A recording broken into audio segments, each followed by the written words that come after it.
გამარჯობათ მეგობრებო, კეთილი იყოს თქვენი მომბრძანება ნეველის აროლოგიურ არხზე.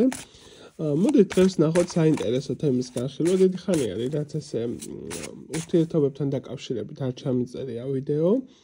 და ნახოთ ზოგადად ჩაფიქრებული პიროვნება, რამდენად ხშირად ფიქრობს თქვენზე, ან რამდენად ენატრებით, ესე რომ ვთქვათ, ხო? თემა არის უნივერსალური, შეიძლება იყოს მეგობარზე, შეიძლება იყოს ნათესავზე, შეიძლება იყოს მეორე ნახევარზე, თითო ვარიანტზე შეგიძლიათ თითო ადამიანი ჩაიფიქროთ.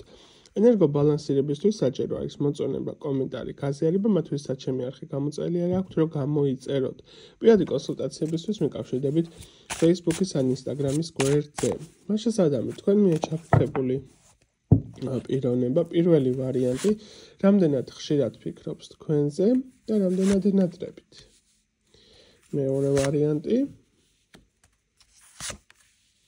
და რა თქმა უნდა მესამე ვარიანტი. შეხედეთ კარტებს, თითო ვარიანტზე თითო ადამიანს იფიქრეთ. კიდევ ერთხელ განვიხილებ, თემა არის უნივერსალური. მათ ვინც ვერ მოასწარით არჩევა, შეგიძლიათ დააპაუზოთ და მე დავიწყებ პირველი ვარიანტის წარმოადგენლებისთვის. რამდენად ხშირად ფიქრობს და რამდენად ენატრებით არსებულ ადამიანს, ხო?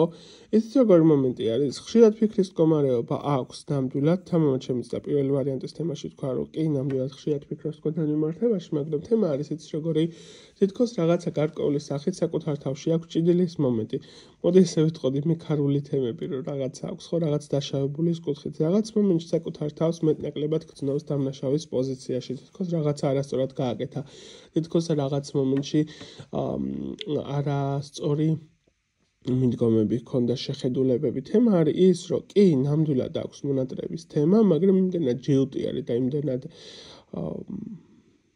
ხისტი არის, მოდი ესე ვიტყოდი და იმდენად თავისებური ხასიათების მატარებელი არის, რომ ხშირ შემთხვევაში თავისივე ხასიათი თვითონვე ეღუპავს, მაგრამ თემა არის, რომ მონატრების თემა აქვს ამ ადამიანს, მაგრამ რატომღაც გარკვეული კუთხით ბოლომდე არ უნდა რომ თავი დაადანაშაულოს. ხდება რომ რაღაცაში დამნაშავი არის, მაგრამ უფრო ძირითადად შენზე ცდილობს ამ ყველაფრის გადმოტანას, ესე ვიტყოდი.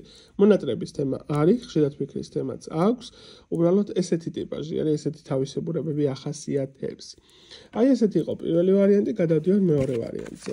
მეორე ვარიანტის წარმომადგენელი რამდენად ხშირად ფიქრობს და ზოგადად ენატრებით თუ არა. ნახე როგორი თემა არის, აქ რო გითხრა რომ მაინც მონატრების თემები იყოს თქო. ან დიდად ფიქრის მდგომარეობა თქო ტყუილი გამომდის. ეს არის ადამიანის კატეგორია, რომელიც საკუთარ თავის გარდა არავინ არ უყვარს. საკუთარ თავზე არის ორიენტირებული, საკუთარ შინაგან სამყაროში არის გამოკეტილი და ფიქრობს, როგორ რა გააკეთოს საომალო თემებში, როგორ გაიტანოს თავი, როგორ იცხოვროს, ესე ვიტყოდი, ხო, როგორ მოიგერიოს არსებული პრობლემები, რომელიც მის თავს ხდება. ეხლანდელ სიტუაციებში და ეხლანდელ მდგომარეობაში არც ახსოვხარ, არც ენატრები სამწუხაროდ, იმიტომ რომ თავის სტიქიაში არის გადაშვებული და თავის გადარჩენის პოზიციაში არის სამწუხაროდ ეს ადამიანი. და მესამე ვარიანტის წარმომადგენლებისთვის ჩაფიქრებული პიროვნებას რამდენად ხშირად ახსენდებით და ენატრებით.